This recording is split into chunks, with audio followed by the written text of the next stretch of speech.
Hello, my friends. Welcome back to Here's the Thing. Today I have with me Keith. He is an ex-Air Force member. He lives in Japan. He also produces music now. And here he is. How are you, my friend? I'm great, man. Thanks for having me on. Of Appreciate course, it. of course. So, as I mentioned, I just described you in the best way I could. But I want to ask Yeah. you, if you had to describe yourself, how would you? I'd describe myself as somebody who's very disciplined, Hmm. and I'm not afraid to go after what I want. I kind of have a I look at myself as a brave person, and that's very important to me, that what I'm doing and the way I'm showing up in the world is genuine, is who I am, and it also helps other people. Of course, I like that's to consider amazing. myself like a bridge. That's the way I think of myself now. It's been a recent, within the last couple of years, Hmm. development of seeing myself like, wow, I have all these skills and I have all these different experiences in life, and I've been all over the world. I've talked to a lot of different people, done a lot of different jobs, and yeah, I just see myself. I have an easy time talking from one side of people to another, whether it's culturally, whether it's military culture, civilian culture, whether it's students. I teach Yeah. in high school, so yeah, I just have an easy time doing that. It's not a problem for me. That's So a that's very, very me. interesting, way to describe yourself Yeah, as a bridge. That's yeah, very interesting, man, because it is very challenging to sometimes bridge that gap between, as you mentioned, cultures or different languages, different types of people, even. Some people are yes, hard-headed, some people are, a little bit on the soft side. You've got to bridge that gap. It's nice that you can do it. yeah. Especially in I this like day that and word. I age. like that word. That word, hard headed. Just that takes me back. Something my mom used to say. You're hard headed. You need to be hard headed. Yeah. Like when you said it, it's just kind of this nostalgic thing. It is how it is today these days, right? Because Yeah, with social media, with everything, we've sort of become extreme in everything that we do. Whether it's our yeah, opinions or it's our actions, it's like we have to belong to some sort of social category, which isn't sure. really how it works. What do you think about that? Yeah, actually, I was just thinking about this before we started recording. How, nowadays it feels like it's people have more of a propensity to put you in a box 100%. because there's just too much out there. There's too much to kind of parse between your social media, your work life, your social life. You've got family, or maybe you got kids, maybe you've got coworkers. We've got all these different inputs and smartphones going off, and our brains are just like, it's just too much. I got to lump everything in this column. I got to lump everything in Yeah. this column. And so it's hard to see the nuance in Hmm. people nowadays. I feel like a lot of people don't take the time to look for it. They just kind of see something and quick, they snap it and put it into their schema, and then it becomes that thing. Part of their And that makes it, personality. yeah, it becomes a part of their personality, and that makes it hard to be an individual to in many people's eyes. So in I this definitely agree sort with of, that. day and age, how do you find yourself in that manner? How do you sort of stay balanced in who you are? Man, lately it's just been through creating.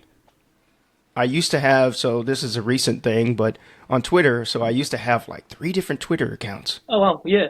I had one for, I was doing 100 days of code. So I had one for coding. I had Hmm. one for, my very first Twitter account was for languages. There's a Okay. language Twitter and kind of a subculture of just people learning different languages around the world. So that's me. I speak several different languages. So I was like, man, let me get to know some of these people. So I had that Twitter. And then I had my author Twitter, Yep. my writer Twitter. So I had all these places kind of shredded out. And it was last year where I was like, you know what? Nah, fuck that. I'm just gonna. This is all me. Yeah. Why am I, putting myself in these different categories? Yeah. Just like I was just talking about. I'm doing that to myself because, once again, that's the way. When you first start online, everybody tells you find a niche, Find a niche. find a Yes. niche. Find your tribe, your people, all this stuff. And so I didn't know what else to do. So that's what Yeah. I did. I was like, well, this is the language one, this is the tech one, and this is the writing one. Now That's I very just put it interesting. all under one. My Yeah. writing one became the Keith Hayden Twitter. And I will say it is tougher Hmm. because you're dealing with technology, you're dealing with algorithms, and you're dealing Yeah. with people, as we just said, that want to put you in a box. So when they see me post about music one time, Yeah. and then the next post is about learning Japanese, and the next Yeah. post is about my sci-fi podcast, they get a little confused. It is a little They're bit like, confusing. I don't know what this guy's doing, and that is that's something you deal with. I mean, that's something that I've dealt with. That if that means slower growth for me, as Mhm. far as like finding the right people on Twitter, because the algorithm is all confused and Of people are course. confused, then I live with that. Yeah. But at the end of the day, it feels right to me. It feels more right than saying, "Oh, go over to this Twitter for my tech stuff, or go over to that True. Twitter for my language stuff." No, it's like Keith Hayden is right here. That's all me. Yeah. So just search my feed. You'll That's find so everything. amazing to hear because what you said, literally, that's what people are sort of promoting the opposite of these days. They're like, okay, Yes, find the exact particular niche that you are interested in and do exactly. that. Yes, it's going to lead to growth for you in terms of that account or that particular niche, but are you Yeah. watering yourself down as a human when you do that? Yeah, you got to ask yourself if you're sacrificing certain side to yourself, and of course, you're never going to be able to be your 100% self all the time on Twitter. And I think there's a growing messaging of people who believe that's possible, and they try and do that, and it's a very it's a lofty goal, and Yeah, I think it's something good to aspire to. But my opinion, I don't think that's possible. Like nobody is their 100% self all the time and just accepting of everything and everybody all the time. It's just a fallacy. But I do believe that the things that you're willing to show people in the world, mhm, the your true self, as much as you want to show up, like the person that you would show up to as with your friends and family. I feel like you want to put that person out there in absolutely. whatever Yeah, way it manifests. So that I'm all about that on social. I try and be as open when it comes to my creative work. of My creative course. work. Hmm. And that makes a lot of sense as well because there's only Hmm. one you, right? There's 1,000 other fitness influencers asking you to eat steak and eggs every day. So, Cold showers. cold Take cold showers, showers. guys. Please. Ice baths. That's the thing now is ice baths, man. Ice Like, baths, yeah. I take 8 of them personally per day. I do you? think yeah, I take like 8 to 9 ice baths per day. No, I don't, but I I was gonna say, think you must be shitting. I'm like, man, I feel sorry for you. Like, imagine you if that's must be all I very did. uncomfortable. Ice baths, that's what I do. So what do you do after? I go to sleep. Yeah, that's basically it. I just have fun. I was talking about this ice baths last night with a Yeah. few friends, and this one guy was like, "Yeah, I'm doing these ice baths, but my tub doesn't fill up all the way, so I can't submerge Yeah. myself." It's just the bottom half of his body that's getting the benefits. Exactly. So I was like, That's "Man, that must be a horrible. You're torturing yourself. You're sitting there shivering from the waist up, like." And then He's not an this entire other alpha male, just half of him lady, is. and this other lady was like, "Wow, man, I like ice baths, but there's nothing to do in there. It's just, at least with bubble baths, there's bubbles." Yeah.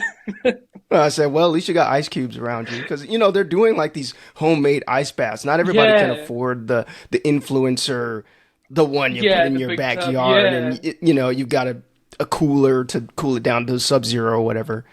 So they're just dumping ice packs Yeah. in a tub, You and know, they're 7-Eleven sitting in it. ice packs, put them in your tub. That's it.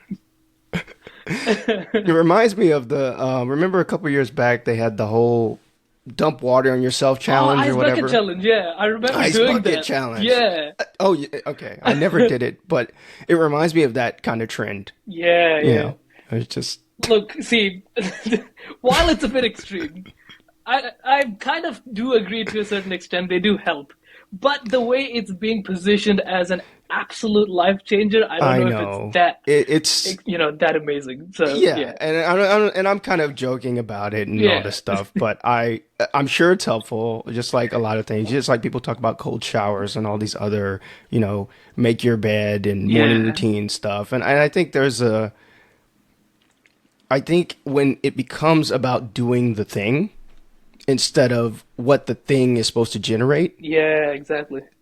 then you've messed up. And I feel like that's what happens with a lot of these trends. People jump on the trends, and because it is a trend right now. I remember seeing it last year popping up. I can't remember when, but it's been recent. Yep. And I remember seeing it, and I'm like, there's a lot of people, especially I'm on Twitter a lot these days, and that's how we kind of connected Yep. through Twitter. And you know how it goes on there. 100%. One big influencer starts doing something, and then all of a sudden they're like, you know what? I'm going to try that. All their followers start trying it, and 500 then more of them. Yeah. 500 more. And so it becomes this thing to where that's what I ask myself. And I think of these people that are following them. Are you doing this to actually gain the benefits of the activity? Or are you just doing it to be able to engage in the narrative with this influencer? Yeah, that's so true. That's so true. And there's a lot of people that it's the latter. It's they want to be, hey, I did the ice bath thing too. Here's my jerry rigged setup. Here's my Yeah. 7-Eleven ice ice tub. And the influencer, they're hoping to get that kind of Yeah. thumbs up or some type of thing. And more power to you if you course, do yeah. it and you actually benefit from it and it gives you all of the health benefits that it's supposed to give you. Yeah. But That's so you right. shouldn't also feel Yeah. pressured to do it either just because somebody who has a large follower account is doing it. Exactly. I think the whole Yeah. purpose of these routines, morning routines, or these cold showers, or anything that involves this type of discipline, is to help Yeah. you prepare yourself to do something a bit more efficiently or a bit better, Exactly. as opposed to that being the main goal itself. So if you say that, hey, I woke up Yeah. today, had a cold shower, I did this, this, and this, that's amazing. That set you up for the day. But what else have you done? Right. Right? Right. So Right. it is absolutely amazing to do those things on a day-to-day basis because they really help you intrinsically, but they're helping you.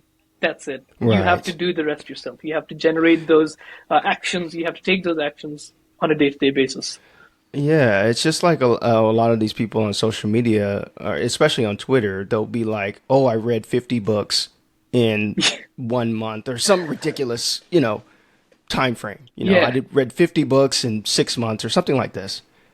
And I'm like, are you just, speed reading through these books Yeah. and just to say you read them? And a lot of people are, or they're barely going through them or something like that. It's one of those things I think about to where I don't want to just do things to be a part of the trend because I'm not 100%. immune to this. I've definitely done the types of things to where I've seen the influence, especially early on last year where I was just getting into social media and starting to use it like as I'm using it now, Yeah. as someone who's actually creating content and actually trying to Yeah, tell me build an about that a audience, little build a bit, how you following. started up. Yeah. What got you So into it? Yeah. yeah, so social media is like the tail end of my story, Yeah. basically. But so flashback now. We can start at the beginning. Man. We have time. Yeah, the beginning. So I won't go all the way back, way back, but I'll take you to the beginning of my kind of creator stuff. So Sure. back in 2016 now, and it's hard to believe it's been almost 7 years, but that's when I got out of the military. So I was active duty U.S. Air Force for 8 years. I went to a military school, the United States Air Force Academy. It's in Colorado Springs in Colorado in the U.S. And so it's a military school to where it's run by the United States Air Force, but it's just like any other college. But the twist is that the entire experience is all military training. Right. So Okay. you raise your hand and you say the oath to support and defend the Constitution of the United States, and then you go through basic training. That's your summer. Your frosh summer is basic training. There's no going to the mall. Yeah. Yeah. There's no going to the mall. It's not that type of college. But so I went through that. You're basically in the Air Force then, but you're in like a student cadet status. So you graduate and then you commission as an officer in the United States Air Force. So that's what I did. And for the next 8 years after that, I served in the Air Force, various assignments around the world. And it was a great time. But in 2016, I got out and that was my first, I want to say that was like the beginning of the lowest point of my life, like at my adult life, probably, because you have all this status when you're in the military. Right. Yes. You of have course. rank, you have people telling you, especially when you're an officer, you have people saluting you and giving you respect just because, you put on your uniform or your suit or whatever you're wearing, and people just know, people Right. in and outside of the military. And thank you for your service, especially during that time. This was the Iraq Right. Afghanistan Yeah, war yeah, of for the course. U.S. So, and you guys were involved as well. So, I actually did. I actually have been to Australia, by Yeah. the way. Which I part? went. I went to Melbourne. Melbourne? That's where I live. Yeah. Yeah. Oh, okay. You live in Melbourne. Nice. So I Yeah. was there for one day, and then I went to Sydney. I went to Canberra, and I went to Sydney for one day. So I went to Canberra on exchange at you guys' Australian Defence Force Academy. Right, okay. And what was that Yeah, for? yeah. Like, how long were you there? 3 days, you said? Spring break Spring break. Okay. of the year. Man, I'm putting myself back, but 2008. 2008, all That was right. my Yeah. yeah. So it was way back, but I had a great time at ADFA, and I was like, damn, these Aussies can drink, man. I was just like, Hey, drunkest nation in the world, right?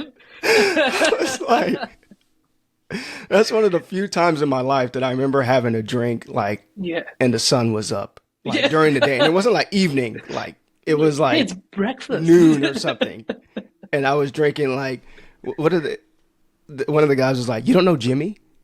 I was like, Jimmy who? Jim Beam. Oh. And I had never seen it before I Yeah. got there. Jim Beam in a can. Yeah. And y'all got him down there. And I was like, yo, this is crazy. Like, Uh, I feel like I'm buying a Coke from a Coke machine. Like, it's very interesting because you see, I've been here for a while now in Australia, and that's not where I'm originally from. I'm from Singapore, so I've noticed the same okay. thing as well. So I'm from Hey. Singapore. I lived for like most of my life there, but here I've been here for close to 4 years now. So I'm also Whoa. getting into it, but a majority of my life was spent here during COVID. So Oh, I only wow. started to explore what Australia was truly like when I got out of the pandemic, right? When everything started to go back to Yeah. normal. And what you just described is that experience that I had. Because there are contexts that you wouldn't necessarily think involve drinking, but they just do, you know? Oh my God. I was just like, dudes, we would be out like late at night Yeah, and drinking, and then like clockwork the next day, they'd be up like nothing exactly. happened. Yeah, yeah, And yeah. I was like, Straight back to work. That's it. Yeah. that is insane. Anyway, and by the way, I was actually just in Singapore 2 All weeks right. ago. Yeah. My wife is Singaporean American. Ah, okay. That's interesting. Yeah. Yes. So, What? which Wow. part Which are part? you? Woodlands is Uh, where I stayed in Singapore. Where did you stay? so my wife's family stays in Clementi. Clementi. Okay. Okay. Yep. Yeah, yeah. Yep. But I've been around the Woodlands area. There's a church around there that they go There to. is. Yes. Yeah. Oh, that's so Yeah. interesting. So many things that we relate on. Yeah. Oh, man, it's crazy. Anyway, Yeah. I'll take it back to the story for you people listening. Sorry about that. So, 2016, I get out and I'm in this kind of dark place because I have basically loss of status, right? Yep. And loss of income. We weren't married at the time. I had Yep. just started dating my wife. Had been dating for about a year, and we moved together to California. Yep. And I had never lived in California growing up in Texas. I had no friends there. I had no job. I had, all of my military credentials. I did something completely different Yeah. in the military. Why did than- you leave, if you don't mind me asking? Yeah, so it's different for everybody, but I feel like you get to this point to where there was a lot of different factors. One of them was that I had met my wife, and she was stationed on the other side of the world. She was Right, stationed yeah. in Turkey. I was stationed in Hawaii. So basically the way it works with the U.S. military is that you don't really get a choice in where you go. Yep. So you basically get, when it's time to move, you get a list of places that are open. And then there's a rotation period, and then you'll move to whatever's open. So I couldn't just say, hey, my girlfriend's in Turkey, let me Yeah. go over there. It doesn't work like that. So it's basically like a random, right? So she was going to get stationed in California. Yeah. I could have been stationed anywhere else in the world. So I was kind of realigning my priorities at the time to be like, hey, I really like this girl, and I want to give us a shot. So that was big. But that wasn't the only thing. I don't like to say that because if my wife listens to this, which she probably won't, she hates podcasts. She hates listening to podcasts. She's just like, they're too slow and blah, blah, blah. Like, so I got to listen to them for her. She's likely Fair not enough. going to hear this, but Yeah, it's not all because of her. I was at a different professionally as well with my job. I was in a place. I was a cop in the military. Mhm. So I was a special agent with an organization inside of the Air Force called the Air Force Office of Special Investigations, and this organization is basically, FBI Yep. for like the United States, NCIS. Hmm. They have the popular show. We were NCIS for the Air Ah, Force, okay. the one you never heard of, but same credentials, same job, same mission. So I was an agent with that organization. So I was at a point to where I was becoming more senior. Yep, So the yep. next job for me was going to be more of a command type job and less like doing field agent work. Right, yep. So that's just the nature of the beast. So in a lot of fields. So I was at that point to where I was like, I don't know if the work's going to be very interesting anymore because I like doing leadership stuff, but I like to be an agent as well. Yeah. So yeah, it was all those factors coming together that I was like, I decided to get out. Hmm. And you have these windows where you can, because once you accept another assignment, then Yep. you have to stay on until that assignment's done. Yeah, of So course. I was like, man, I don't know if I'm going to stay. So I decided to get out. And that was the beginning of my pivot towards online stuff because when I got out, my original goal was to become a Spanish court interpreter. Hmm. Hmm. And I would tell people this, and they were like, but do you speak any Spanish? And at the time, I didn't. I love the confidence. I know. And I was just like, because I've always been good at learning languages. Yeah. So I think we talked offline that my minor was in Japanese Yes, yes. from my school. So, and I had dabbled in other languages when I was in the military because I'd gone to Korea, I'd learned some Korean, and went to Europe, I learned some German, just a few snatches of words, not a lot of stuff. But I got really good at teaching myself languages. So that's what I did. I Yeah. grinded for 2 years and I took a online program to become a court interpreter and I totally flopped. I did not succeed. The test was very difficult. Ah, okay. Yeah. They weren't accepting a lot of people. And I was kind of seeing the writing on the wall. This was like 2018, 2019, where we are now with AI and Exactly. with voice recognition. Like I was seeing this back in 2017, 2018, and I was like, yo, they're not going to need a lot of interpreters Very soon. Yeah. very much longer because, now I routinely living in Japan, I routinely see people with their phones Yep. and translate this into Japanese, translate this into Chinese, into Mandarin. So that future has already come to pass just like 5 years later. So I saw this back in 2018. So I was like, this isn't going to be stable ground for very long. 100%. Yeah. So I was doing some freelance work. I wasn't making much money and I wasn't really, it was just so hit and miss that I loved using the language, but just the work, the volume wasn't there. So Absolutely. I went to my secondary when I got out of the military, which was teaching. I had done some tutoring at my high school back in Texas when I got out of the military, and I liked it. Yep. I liked working with the kids. I like just sharing knowledge and just really being inspiration when they see you, because I was an alumni of that school. Of So, course. yeah, man, this guy went into the military. He went over the Yeah. world. He was an officer. Like, they would just see me, and I liked having that influence because when I was a kid, really didn't see people would come back, and it was just weird. They would come back and, like, talk shit about the school. Yeah. And just trash it and stuff. And so I didn't see people coming back and, like, being a good influence on me when I was a kid. Correct. When I Yes. was in high school. So I was like, here I am. I've actually done something with my life. And kids need to see that, 100%. You're that absolutely I right. came from the same exact place. I didn't have really, my folks were just normal. Didn't have no trust funds or anything. Yeah. Just normal kid that grew up down the street. And so they see that. So I went back and got my teaching credential. And before I finished, COVID hit. Oh, man. I was at a middle school doing my practical. Hmm. And you have to do practical in actual school. And I was in middle school and COVID, they got the announcement, hey, we're locking down, we're shutting down. And I never saw the kids again. Oh, man. That must Yeah. not have been easy. Yeah. And just like a lot of people, I lost my job. I had been doing tutoring, math tutoring at a tutoring center in the town we were living in California. I remember the guy texted me and was like, yeah, we're not going to have time for you. We may Mhm. be able to bring you back. And he never texted me again. I never heard from this guy. And Well, he was a nice guy, but just like a lot of people, circumstances, right? that Yeah, confusion, people were caught up, people were scared, legitimately. Like if you yeah. remember early 2020, like it was a scary time wherever you were in the No world. I one had mean, an nuts. ounce of idea what was going on. You know? No, Yeah, nobody could see. Now it's all, it's already ancient history yeah, now, yeah, 2 years later or 3 years later now. yeah. But back then it was a different time. So Of course. yeah, that was that. And And before we move on to that next aspect, I just wanted to say that, sure.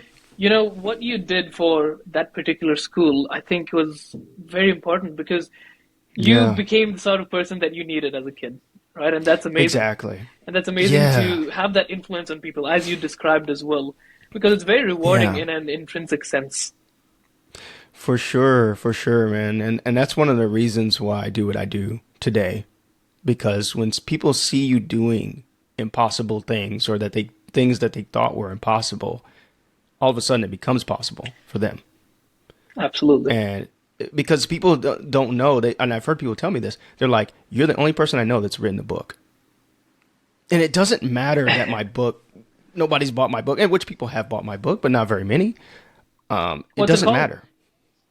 So it's called, I actually have a copy of it here. Perfect. It's called Sirius and Limnic. Hmm. So it's a sci-fi story. There's also a podcast version that I'm working on. Oh, But amazing.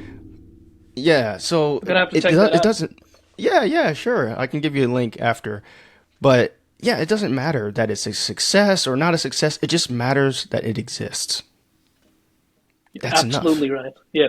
And that people see me going for it because people talk shit all the time. They're like, "Oh, I would do this. If I was this, I would do that, If I was Yes. the Yes. president, if I wrote that book, well then go write it then." Do But it. most people Yeah. don't. Most people aren't willing to, or they can't. A lot of people can't because they don't have the resources or the time or something like that. I understand that. But a lot of people just sit back and just scroll on their phone and just complain and just say, 100%. this is messed up. This is stupid. This is garbage. Like, why are they saying this or making this video or whatever? What's that Make differentiating factor that you have that caused you to take this action, write that book, do these things, versus you being just another person who's scrolling on your phone and complaining? What's that differentiating factor? I think it's because I grew up with this mentality that I think. Do you remember The Simpsons? I do, yeah.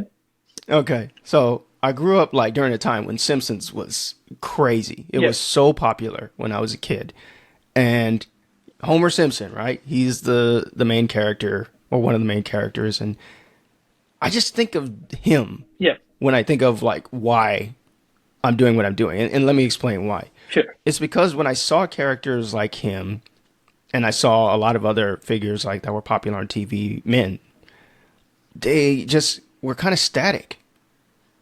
They hit a point in their life and they had their job and they had their family and they had their routine and that was it. That's it. And so I grew up thinking for a large part of my childhood, I remember thinking like, oh, okay, that's kind of what it is. That's kind of what you do is, and I saw this in my parents as well and my immediate family of everybody was kind of their thing, like my dad was a radio DJ in San Antonio. So pretty cool Yeah, job. That was kind of cool growing up. So and then my mom worked at the army base in San Antonio, and then I had other family members that did it. But everybody kind of had like a static identity, and it of was course. tied Yeah. to their job and their profession. And there's no problem with that. But that's the way it was back in the day for a lot of people. Hmm. They didn't have the internet and the options that we do now. But that's what I saw growing up. So there was this like, but I always felt limited by that. Yeah. I always felt like, well, can you do more? Is there like a program or something like where you can give yourself more skills or change jobs or something? And it opened up for me when I went to college because I met other people's families Hmm. and other kids that had I met other adults, actually, not even the kids, because the kids were kind of in the same position that I was. They Yep. didn't know any better. But the adults were like, no, I'm taking this trip and me and my wife are going here and we're going to enjoy this. And I'm like, why would you go there? There's nothing to, Yeah. like, but then they tell me about it. They talk about their experiences in the military, especially in the military. People are traveling all over the world. And Mhm. it just kind of opened up my world. And I was like, I don't have to be a Homer Simpson. I don't have to be this static figure. I can be whatever I want. And that just so happened to coincide with the expansion of the internet and the Yeah. opportunities we have now to basically learn whatever you want, talk to, I'm talking to you, I'm in Japan, you're in Australia, to have these conversations, no Exactly. problem, in a seamless manner. And of course, like I said, they didn't have that back in the day, but now we do. 100%. So that makes it so much easier to kind of live this vision of myself as, you know what, it's kind of unlimited potential. It's just as for how far I want to take it. It's completely So just up to you. It's in your hands. exactly, exactly. So I just that's what it's a constant exploration of what can I learn next? How can I incorporate what I learn into my existing skill set to raise my entire game and to raise other people up at the same Yep, time? of course. And it's very interesting that you use that Homer Simpson analogy because we see that all around us, man. Yeah. Whether it's your relatives, even your parents, whether it's your friends, whatever it is, people are stuck in their static identities, right? And it's very Yeah. difficult to break out of that once you are sort of into it for a long time. You sort of give Yeah. up. I've seen so many people For in my sure. life as well that I get, just frustrated with. I'm like, why is this guy like this? And I find it difficult to have like the utmost respect for them. They're Yeah. not doing anything bad by any means, of course, Exactly. but they're just sort of floating through life. Mm-mm. And do you really want to be doing that? If you knew that there Yeah. was another version of yourself out there that was doing these things, writing a book, producing music, would you not want to be that version of yourself? Of course you would. Exactly. Yeah, and I feel like it's and this is one of the reasons why I have a newsletter called The Creative Futurist. And what I do through that newsletter, or what I have been doing, is doing both things. Educating people on the creative potential, Hmm. kind of taking them into my mindset about why I do what I do, how I do what I do it, how I think about it, and I kind of frame it. And then there's some training in there as well for here's how you can find this in yourself too. Yep. This is not an esoteric thing. This is not hard. I mean, it's not hard in the sense as you don't need to go to college or read this Yeah. lengthy book. It's kind of just a way of being that everybody has. You just have to make space for it. You have to make time for yourself to explore, to play, to discover, to fail. Yep. I think that's a big part of it is accepting that this isn't one of those things that you go to a training in the military. We in the U.S. military Air Force, we had a training called tech school. That Yep. was like your initial job training. There's no tech school for this to where if you go to the school, then you're guaranteed to have these Yeah. skills and you're guaranteed to get this job and go to this place. I think people have problems with that Absolutely. because there's no 100% guarantee that if I sign up for this path, if I start doing the things that I want to do, that you're going to make money, Yep. that you're going to be successful, that everybody's going to like your shit. There's no guarantees. And I think that scares a lot of people, especially in our social media age when 100%, the man. stuff is Yeah. curated, you know? You have so many eyes on you, and if you mess up even a single Yes. time, that can turn into a meme. That could turn into a living meme forever. You could be canceled, Yeah. like Especially in this day it's, and age, of course. Yeah. yeah, it's pretty easy to say the wrong thing. So people get scared about all of these negative things, and I think they forget about the growth. They forget about Yes. how you get there. It's not all outcome based. It's not all measured in dollars or even at the end of the day your reputation or whatever. I'm not saying those things aren't important. I'm saying that's not how I think about it nowadays. I think about the creating process is what I'm more interested in Of course. nowadays. the value of just going just through it. taking that action. And a lot of Yeah. people find it difficult to do it. They may have anxiety about it, but I believe even if you do, there's a little bit of value in just doing it and trying it anyway. Was there Yeah. any time that you experienced this sort of, well, nervousness or anxiety, but you were just like, you know what, man, I've got to do it. There's no one else pushing you. Yes. Absolutely. Absolutely. I mean, I like to tell people in the beginning I was allergic to the internet. I mean, and computers as well. When I was growing up, I had to get over that first. So I was basically like, unless it has a video game on it, Yep. I'm not, or unless I got to do my homework, Yeah. right? Yeah. I'm not fooling with computers. But then I got over that. But in the beginning, yeah, I was definitely, because in the military, you get these things called clearances. I had Yep. like a higher level clearance for security reasons. And so all the trainings I got when I was in the military was watch what you post. You never know who's Yeah. watching. You never know. Russia and China, they're right That's around the very corner. true. Everybody's trying to steal your information. All this stuff, phishing. You get these trainings annually. And I was scared off. Like when I was actually in the military, I started my first blog Okay, yeah. and it didn't last because of this. I was like, well, what if my job finds out? What if it blows up and now all of a sudden my name and face is out there Yeah. that this guy started this and all this. So I was scared off of it. And for a couple of years after I got out of the military, it was the same thing. I was very like, do I want to put my stuff out there? Do I want to put my name and all this stuff? But I remember the breakthrough came for me when I thought about it this way. I was like, yo, check it out. These companies, they already got your number. Google, if you do searches, you use a smartphone. Yeah. Verizon, whatever your service carrier is, whatever country you're in, they got your number. They got your IP address. They know your internet provider.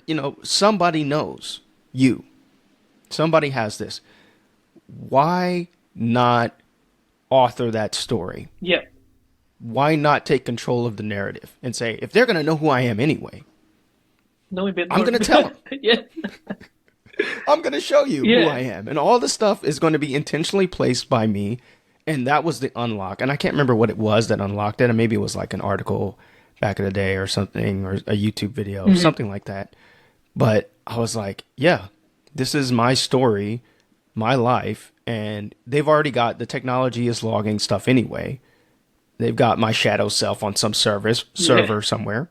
So I'm going to shape that self for them. That's And amazing. Yeah.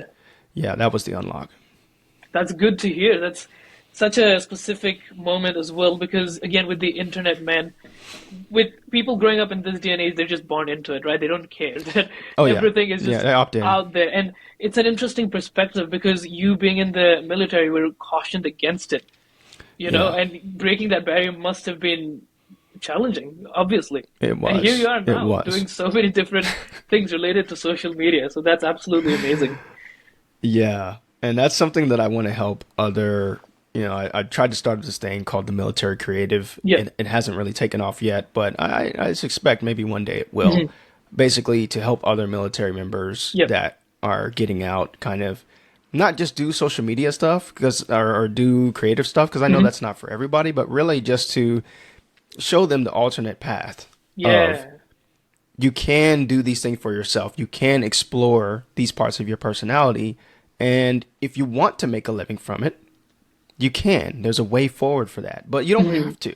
Some people just do it for the love. A lot of people do podcasting. I did a podcasting conference just last night, just this morning. Yeah. A lot of people just do it for the love. They love sharing stories like you. They love talking to course. people and meeting people and learning. And they don't need to get paid for it. But it would be nice if they could get paid for it. Absolutely. And I think I just want to show other military members, because I didn't have that. When I got out, you get a series of briefs and they kind of True. line you up for corporate America because, they know you've served in the U.S. military and you'd be a great manager of people and Yeah. you'd be a great worker, because they know a lot of it. We are. We're good Yeah. at taking direction. We're good at following orders. So a lot of people just funnel straight into corporate America. Like going from one boss is- to another. Exactly. Yeah. They take off their military uniform and they put on a suit, or they put Yeah. on dress shirt and khakis, And nothing wrong with that. A lot of my classmates have done that. A lot of colleagues from the military have done that. And maybe that's perfectly fulfilling. But if they had known that Yeah. something like this was possible, would they have explored it? There's a chance that they would have. There's a chance that they would have. This is But sort of nobody's the easiest built path. the pipeline yet. Yeah. Nobody's built the pipeline yet. So as far as I know, there's hardly anybody.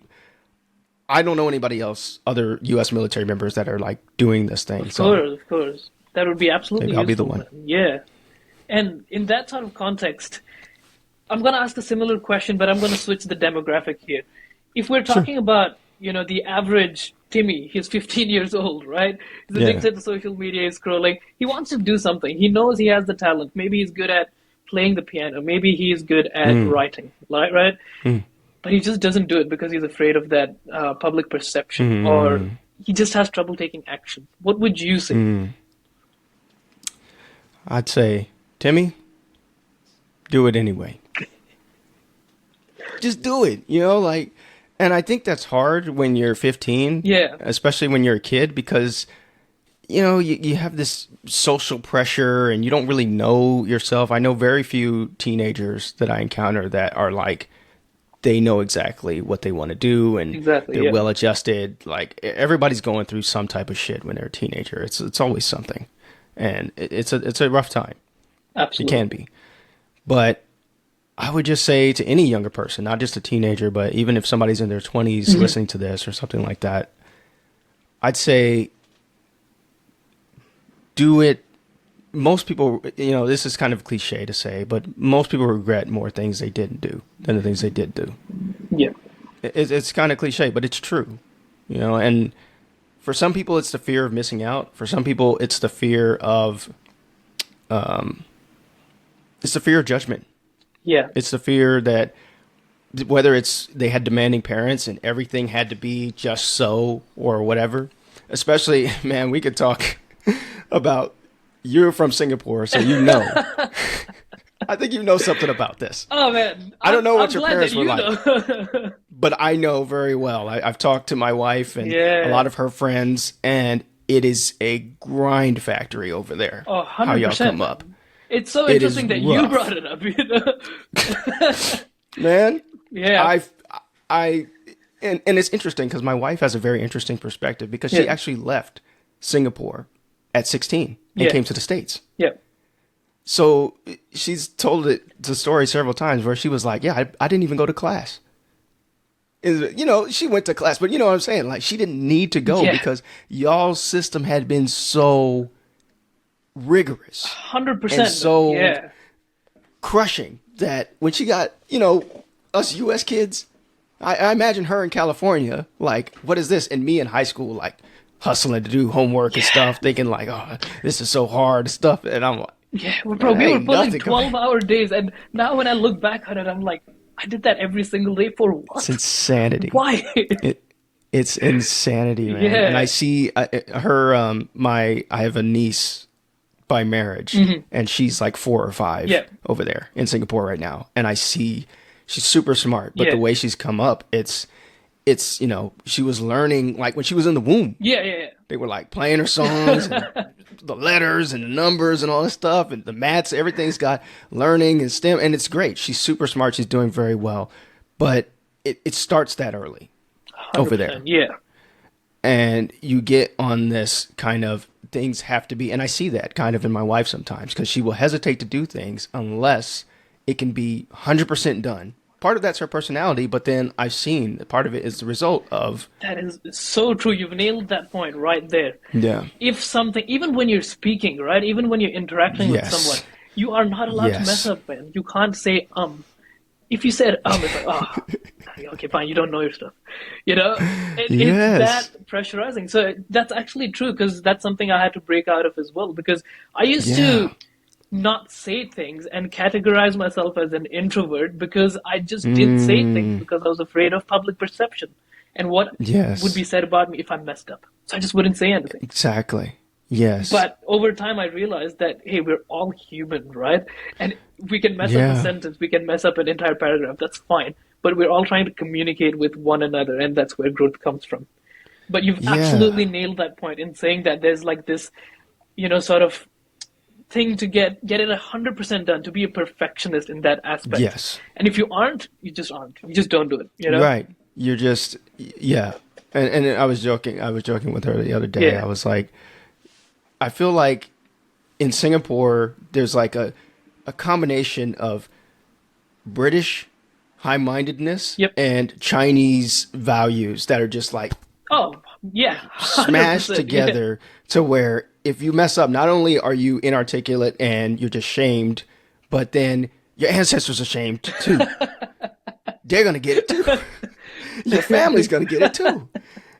And I feel like it's so much pressure. And I've seen it with her. I've seen it with her friends. I've seen it. And I'm just like, and of course we have a different type of, negative stuff over in the US as well. Like to where there's a lackadaisical and I could talk about that a lot too. But this is recent because I was just in Singapore and it was, I feel like that stops people from doing stuff. So going back to the whole, what would I tell somebody? People, you're still going to make mistakes. Like I've made mistakes publicly on podcasts. I've said dumb things. I've made mistakes writing. I make mistakes writing all the time. Yeah. It's funny. Like you have writer on your profile and then they go in. It's like for me, it's there. Yeah. There and there. I'm always like their stuff. I put the wrong there or something like that. And I do this routinely. I don't know why, but you screw up like that. It happens. And maybe somebody saw it and was like, oh, he says he's a writer, but what the hell? Yeah. He doesn't know how to spell or something, and that's going to happen. But I feel like, and something you said in your interview that I was watching with Tommy, what he was talking about, the whole Tony Robbins thing. Yeah. If you don't share your gift with the world, then you're doing a disservice to somebody who could really benefit from your narrative, or could at least benefit from seeing you make the try, make the effort. Yeah. And I think people forget about that. They concentrate on the negative outcomes and the people they've seen strung up on social media because they said something dumb or they did something inappropriate or whatever. But like you said in that interview, like you feel like most people are just trying to do their best. Like I don't feel like most people are not out there like, oh, let me see what I can do today. Yeah. Ooh, let me see how I can get over somebody or hurt somebody else. Like I just don't think that. Maybe I'm naive in saying that, but I'm pretty sure that's not the case. I'm pretty sure people are just trying to survive. Even people that do bad things, they're just trying to get by in their own way. And everybody's got a different context, a different story. So why not display yours? Of course. For other people to learn from. That is amazing. Amazing point. And going back to what you said when, COVID hit for you, is that when that sort of social media aspect of you gained traction? Absolutely. Yeah. Good transition, man. Expert. So smooth. It was actually, because during COVID, just like everybody else, I was glued to the news the first month, like what's going to happen, is it dangerous? When is it going to let up? Vaccines, all this stuff. And it was about a month in and I was like, you know what? I'm tired of this. Yeah. I feel like shit just having wasted another hour doom scrolling. Yeah.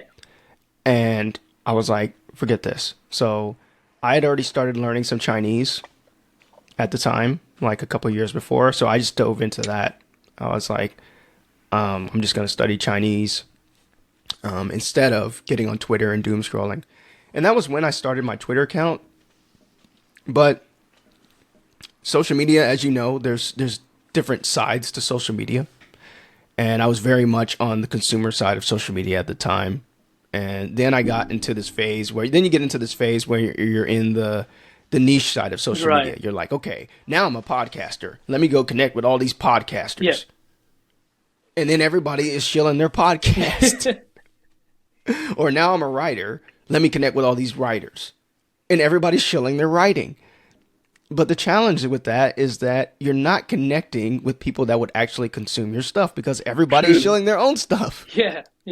So now I can say that because I spent a year or two in that space, and I feel like everybody does because it's a natural thing to do. It's like, okay, I like sci-fi, so I'm going to, or I write sci-fi, so I'm going to join a sci-fi server on Reddit, or I'm going to find sci-fi Twitter or whatever. But you know, that the next level, the evolution of that is to go, okay, well, I want to find people to actually read my stuff. I don't want to just connect with other sci-fi writers. But anyway, that's where I was back in 2020.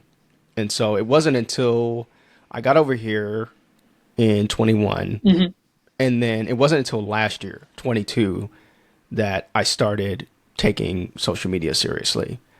I got in one of the many boot camps or accelerators that people, you know, the gurus, I call them now, the Twitter gurus and the LinkedIn. I joined the LinkedIn one, and it turned out to be, it was okay, but it didn't really fit. They give you like these templates to write in. Right. Just to, you know, because a lot of people struggle thinking of stuff to write. I don't. So those templates didn't really serve me. I think that's why I didn't really get as much out of it. But I did that. And same with Twitter. And Twitter, I just found more traction on Twitter. And I met a ton of great people through Twitter last year. Yeah. And I really learned, I found kind of my cadence and rhythm that I like. I found the things that I like to post, because that's the other challenge. It's like, what are you going to say on social media? You know, you got to find, you know, this is a problem. Your unique voice, yeah. Yeah, it's like, what am I going to say? How am I going to say it? And how am I going to keep doing it? How am I going to make it to where it's not a complete pain in the ass every time I want to post? Yeah. So you got to find that. So I did that last year, and it was super fruitful, super just helpful, and I grew a lot. And that's where I'm at now, to where I've gained a small following, and I've definitely found myself gearing, because there's two major ways to grow on social media. You either have it's quality. I don't want to say quality or quantity. It's the numbers game, right? Some people want to rack up their followers as soon as possible. So they do the whole, I'm going to follow so many people, and then they'll follow me, and then I'll unfollow or whatever. This is a tactic, and that a lot of people use to get started. Because it juices your numbers really fast, and then you grow your audience, and then whatever. I saw this early on, and I heard about it, and I was like, it just didn't feel right to me. I'm more of a fan of the organic growth, which is much slower. I'm more of a fan of, I started, when somebody follows me, if their DMs are on, I started sending individual DMs and just saying, hey, thanks for connecting with me. And I look through their profile a little bit, and I find something that either if I can connect with, or I just tell them, hey, thanks for connecting with me. Have a great day. Appreciate your time. I mean, I feel like it brings a humanness back to social media for me, to make it less about just follower count and number count. Yeah. And sometimes it's fruitful, because I end up having conversations with people in DMs, or they're like, thank you very much. That's really nice. I'm glad you read my profile and stuff, like, because people just aren't used to that. They're used to following somebody and you're another number in their thousands of followers. And this way is a lot slower. It's a lot more time intensive and labor intensive, because you've actually got to read profiles and you've got to be human. True. But of course, I think people desire that. We need that more than ever now. With Yeah. Everything that happened over the last few years, social connection is something that's more essential than ever, but we don't have it. We feel that we're connected, yes, because we're on TikTok scrolling for 3 hours of our lives looking at 300 different people. That tricks our brain into thinking, yes, we have friends, but you don't. You're in your room. No. You need to actually genuinely connect with people, whether that is going out and finding people or what you're doing, which is so interesting because you can use that same tool in such a different manner, right? When you become a creator, it completely changes in how you use it. Previously, it would have been a consumption tool. Now you're using it to create, so therefore you're also genuinely reaching out to people as well. And that is so valuable because, for example, if somebody had messaged me and I followed them, that would be amazing because we would then be friends. We're going to be friends. Exactly. That's simple as that, And it's hard to think that it's this easy, but people don't do it. Because it's easier to just throw up likes or to just juice your follower count. It is easier. And no shame to those people that are doing that. I know a lot of people that do that, and it's a tactic. It's a strategy. I'm all about that. But I know what works best for me and Hmm. what feels right for me as a person. And the more genuine connection, the slower kind of burn, that just feels better for me. Hmm. So then I execute that. Of course. That's amazing, man. And to wrap it up, I want to ask you this question that I ask every single guest. And you Sure. can go into as much detail as you want, but if there's one thing, one message that you want to give to the audience watching, what would that be from your perspective? As in, If there's a um, particular message that you've learned throughout your experiences, whether it's in the military, whether it's in the last couple of years of your life, something that yeah, you want to share to the audience to help them, well, maybe get started on something that they want to do or just basically improve on their lives, what would that be from your side? I guess I would say you gotta really learn to listen to your instinct. And it sounds so simple and probably a little cliche, but it's true. I feel like some people spend their entire lives trying to find what was already there the entire time. And it's difficult, and we've touched on that with, talking about the Singaporean education Yeah. system and how it can just be kind of a beatdown. And it's the same to lesser extents, lesser intensities, but all around the world. I remember when I was in training to be a teacher, I watched this one particular YouTube video about this teacher that was quitting teaching. Hmm. I would watch these videos as I was becoming a teacher. I don't Oh, know why, but I guess I was looking for a perspective, like an alternate perspective, because yeah. obviously when you're in training, you're getting all the positives, and this is what you need to learn, and you're getting all this kind of jazzing up of things. But there's people that are leaving the profession, and there's a reason why. And I was kind of interested in that narrative, and I'll never forget looking in the comments of this particular video and seeing people from around the world. It didn't matter what country they were in, saying similar things Hmm. about their education system. This is exactly why I left. It's the same over here in Germany. It's the same over here in the UK. It's the same over here in Kenya. It's the same over here in Dominican Republic. Hmm. I would see these from different perspectives, and I'm like, man, that's kind of disheartening that the previous value of our education system worldwide in general is damaging to teachers and to students. And so I'm bringing this up because that's where we all start. We all start in some type of education Yeah. system, even if it's informal. You have the community education system, you have your Of course. family, you have Yeah. your friends, and then you go to an institution and then you learn. But in that process, there is a bearing of you. And it's unfortunate because it's happening as you're developing your frameworks for the Yeah. world and all of your assumptions about how the world works and about how people work and everything.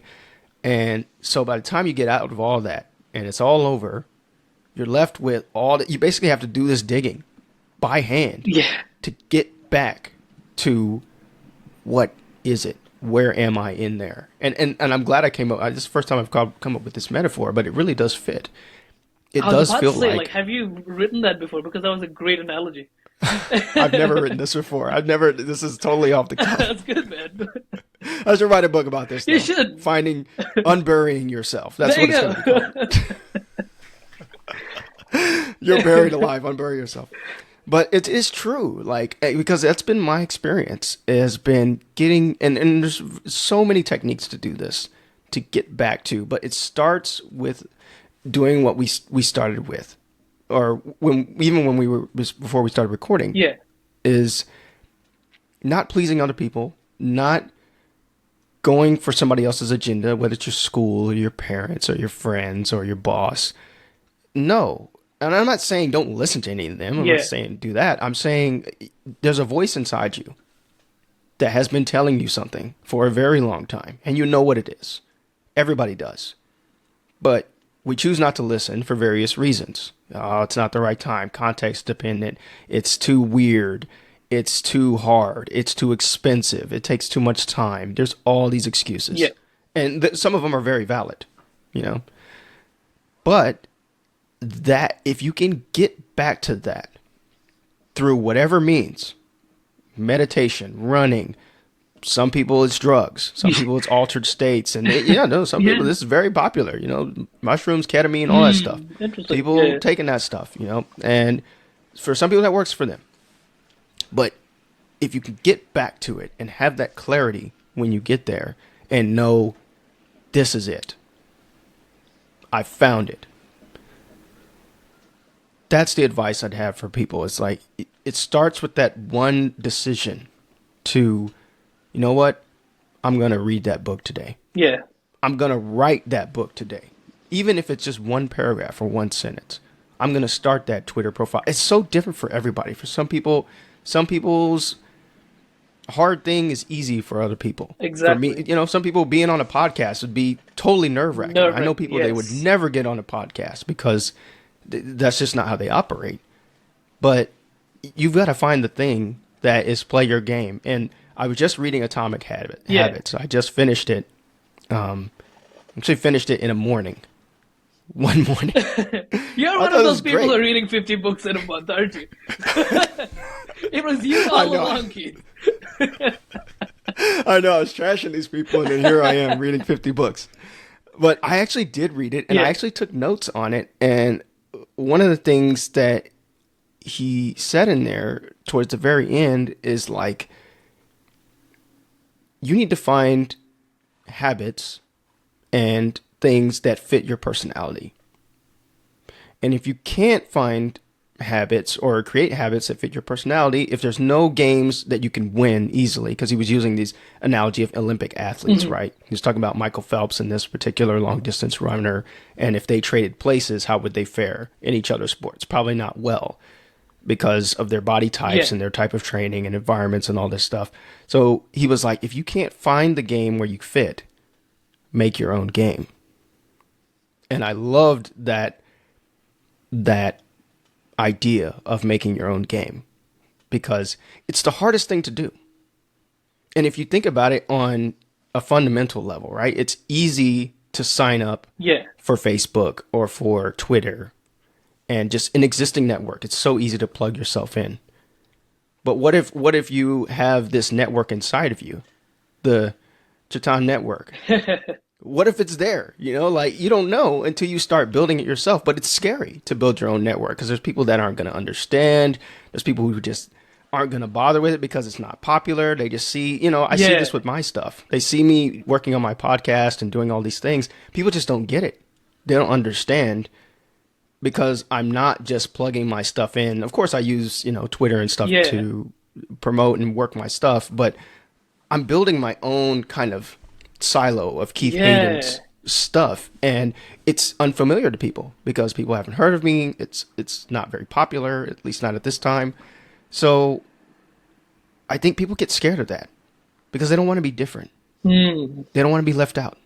It's a fundamental human thing to not want that, and I totally understand that, especially coming from a previous people pleaser. But the more you can risk that, the more comfortable you get with that risk of, okay, if I'm going to be out here on the fringes doing my quilting or whatever it is that your calling is, then eventually, if you keep following that voice, it's going to lead you to places. And that's where I'm at. I fundamentally believe this. I'm a couple years into my creator journey, but man, I've met so many people like you. I've had so many opportunities that, nobody's paying me.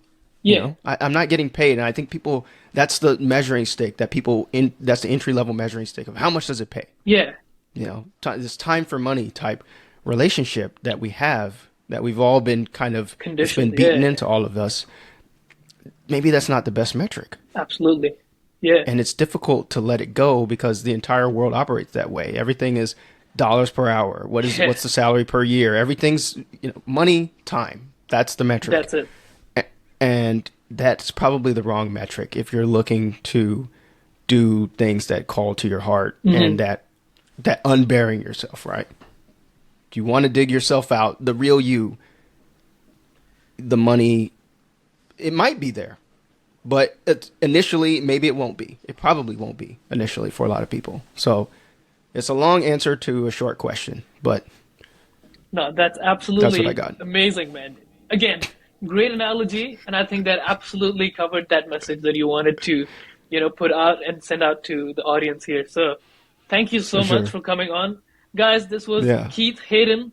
Where can we find you? Please plug everything you need to. I'm going to put everything in the description box when this episode is released. So, go ahead. Sure. Yeah. So my main website is just my name, keithhayden.net. That's KEITHHAYDEN.net.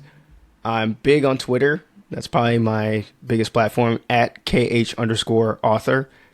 I I'll just leave with those. I have a YouTube channel. I have a podcast. I have 4 podcasts. Wow. It's ridiculous. 2 are active right now, but really just my website is all you need to know. My website and Twitter. You'll find the important stuff through there. Perfect. We're going to leave all those in the description. And I want to thank you guys for watching, listening. Please go ahead, leave a like, comment, and subscribe. Send this to your grandma. Thank you guys for listening again, and take care. We'll see you. Bye-bye. Bye.